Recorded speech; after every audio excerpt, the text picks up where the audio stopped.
Assalamualaikum warahmatullahi wabarakatuh. Yang terhormat Ibu Hastuti Mustaqim SPD MPD selaku dosen pengampu mata kuliah Ekonomi Kependudukan. Untuk mempersingkat waktu, langsung saja kami dari kelompok 2 akan menjelaskan materi tentang masalah-masalah sosial dari sudut pandang ekonomi. Sebelumnya, kami dari kelompok 2 beranggotakan 5 orang, diantaranya yang pertama yaitu saya sendiri, Nur Aulia Maulida, yang kedua yaitu Salsa Amelia Sahra, yang ketiga yaitu Anita Muhaimin, yang keempat yaitu Nurul Anisya, dan yang kelima yaitu Mutaharatul Uhrah. Masalah-masalah sosial dari sudut pandang ekonomi, di mana submaterinya yaitu yang pertama pengangguran, yang kedua kemiskinan, dan yang ketiga yaitu kriminalitas. Masalah sosial timbul akibat perbedaan yang mencolok antara nilai dalam masyarakat dengan realitas yang ada. Sumber utama masalah sosial biasanya berupa proses-proses sosial serta gejala-gejala sosial dalam masyarakat. Ketika proses sosial dan gejala sosial memberikan dampak negatif bagi kehidupan masyarakat, maka proses sosial dan gejala sosial tersebut dapat berubah menjadi masalah sosial. Dalam bukunya dijelaskan bahwa ekonomi merupakan salah satu faktor penyebab kemunculan masalah sosial. Dalam faktor ini, masalah sosial muncul karena terjadinya ketimpangan pendapatan, ketidakmerataan pembangunan, dan ketidaksamaan dalam hak akses. Yang pertama yaitu ada pengangguran, di mana pengangguran merupakan sebuah golongan angkatan kerja yang belum melakukan suatu kegiatan yang menghasilkan uang. Pengangguran tidak terbatas pada orang yang belum bekerja saja. Orang yang sedang mencari kerja pun disebut sebagai pengangguran. Pengangguran menurut sebab terbagi atas 4, yang mana yang pertama itu ada pengangguran siklikal atau cyclical unemployment. Pengangguran ini terjadi karena maju mundurnya ekonomi suatu negara. Ketika perekonomian mengalami kemunduran, daya beli masyarakat pun akan menurun. Akibatnya, perusahaan akan mengurangi produksi dan perusahaan banyak memberhentikan karyawannya. Yang kedua yaitu pengangguran struktural. Pengangguran struktural adalah jenis pengangguran yang disebabkan perubahan struktur perekonomian. Contohnya, peralihan perekonomian dari sektor perkebunan ke sektor industri. Masyarakat yang ingin bekerja di sektor industri sulit bekerja karena mereka terbiasa bekerja di sektor perkebunan, sehingga harus menyesuaikan diri bila ingin bekerja di sektor industri. Lalu yang ketiga itu ada pengangguran friksional. Pengangguran friksional adalah pengangguran yang disebabkan oleh sistem yang tidak bisa mempertemukan antara pembuka lowongan kerja dan pencari pekerjaan, entah itu karena kendala informasi, waktu, ataupun geografi. Yang terakhir yaitu ada pengangguran teknologi. Pengangguran ini disebabkan oleh adanya peralihan dari tenaga kerja manusia menjadi mesin. Perusahaan biasanya lebih memilih menggunakan tenaga mesin dibandingkan tenaga manusia, karena lebih cepat, mudah, dan hemat biaya. Selanjutnya yaitu jenis pengangguran berdasarkan lama waktu kerja. Yang pertama, pengangguran terbuka. Yang kedua, pengangguran tidak sepenuh waktu atau setengah pengangguran. Yang ketiga, pengangguran terselubung. Dan yang keempat, pengangguran musiman. Adapun faktor penyebab terjadinya pengangguran. Yang pertama, jumlah tenaga kerja dan jumlah lapangan pekerjaan tidak seimbang. Yang kedua, kemajuan teknologi. Yang ketiga, keterampilan dan pengalaman pemohon tidak sesuai kriteria. Yang keempat, kurangnya pendidikan. Yang kelima, kemiskinan. Yang keenam, PHK. Dan yang ketujuh, persaingan pasar global. Adapun dampak terjadinya pengangguran. Yang pertama, penurunan pendapatan rata-rata penduduk per kapita dan penurunan penerimaan pemerintah dari sektor pajak. Yang kedua, meningkatnya biaya sosial yang harus dikeluarkan pemerintah. Yang ketiga, menambah hutang negara. Yang keempat, menghilangkan keterampilan seseorang karena kemampuan yang tidak digunakan.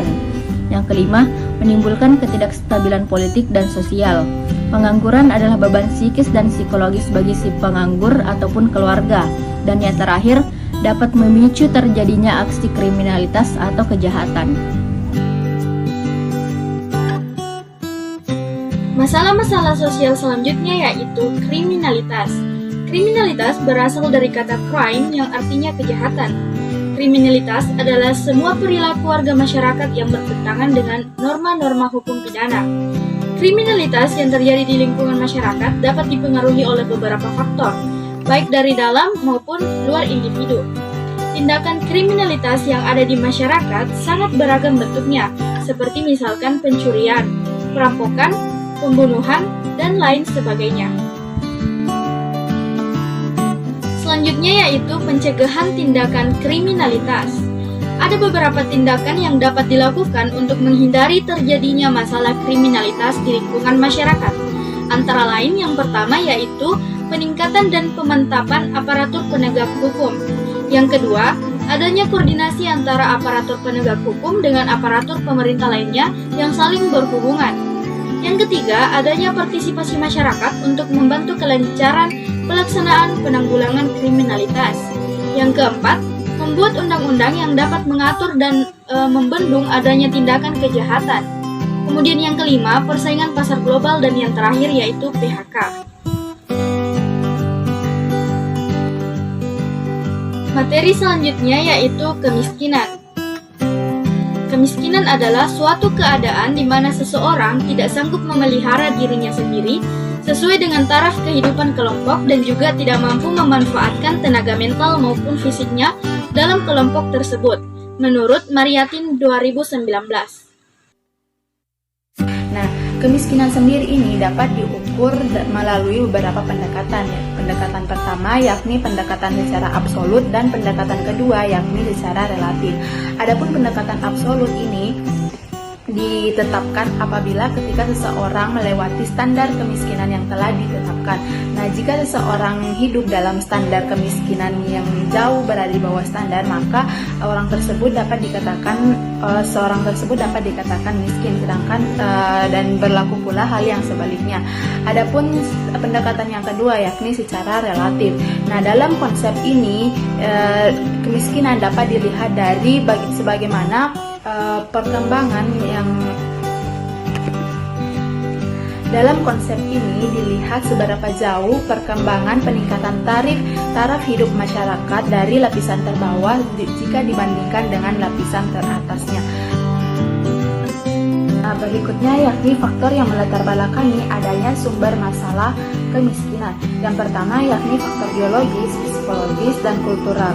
Kondisi individu yang memiliki kelemahan biologis, psikologis, dan kultural dapat dilihat dari munculnya sifat pemalas, kemampuan intelektual dan pengetahuan yang rendah, kelemahan fisik, kurangnya keterampilan, dan rendahnya kemampuan untuk menanggapi persoalan di sekitarnya. Yang kedua yakni faktor struktural. Kemiskinan struktural biasanya terjadi dalam masyarakat yang terdapat perbedaan antara orang yang hidup di bawah gaya kehidupan dengan orang yang hidup dalam kemewahan. Berikutnya yakni ciri-ciri masyarakat yang mengalami kemiskinan struktural.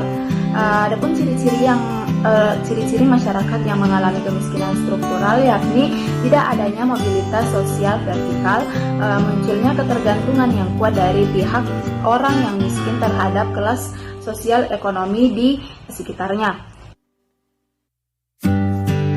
Selanjutnya yakni faktor penyebab kemiskinan.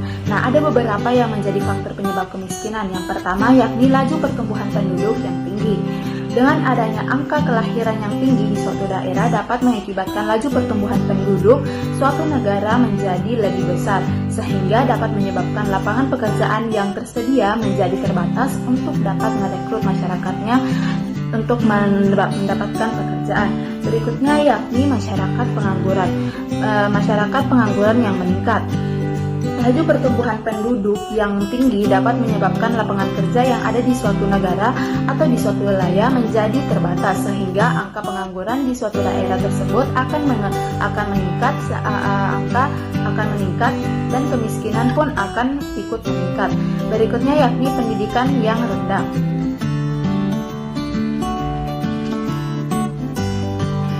Nah, individu yang memiliki pendidikan yang rendah cenderung tidak memiliki keterampilan, wawasan, ataupun pengetahuan yang memadai untuk mendapatkan pekerjaan.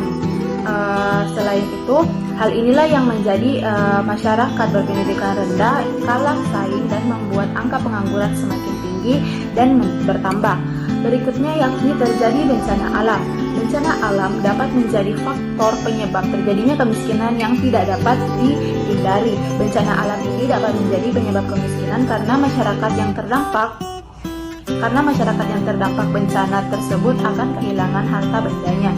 Selanjutnya, faktor yang menjadi penyebab kemiskinan yakni distribusi pendapatan yang tidak merata. Distribusi pendapatan yang tidak merata dapat menyebabkan terjadinya ketimpangan pada pola kepemilikan sumber daya. Umumnya, masyarakat yang tidak memiliki sumber daya lebih terbatas, umumnya berada di bawah garis kemiskinan. Demikian beberapa hal yang bisa kami sampaikan pada kesempatan ini, lebih dan kurangnya mohon dimaafkan. Sebagai penutup, saya ingin mengutip pernyataan dari Walt Disney. Ia mengatakan bahwa semua impian pasti bisa Anda wujudkan jika Anda memiliki keberanian untuk mengejar mereka. Artinya, jika Anda punya impian, maka genggam impian tersebut, yakini dan kejar. Percayalah bahwa impian Anda pasti bisa Anda wujudkan. Sekian dari kami, wabillahi taufik wal hidayah. Assalamualaikum warahmatullahi wabarakatuh.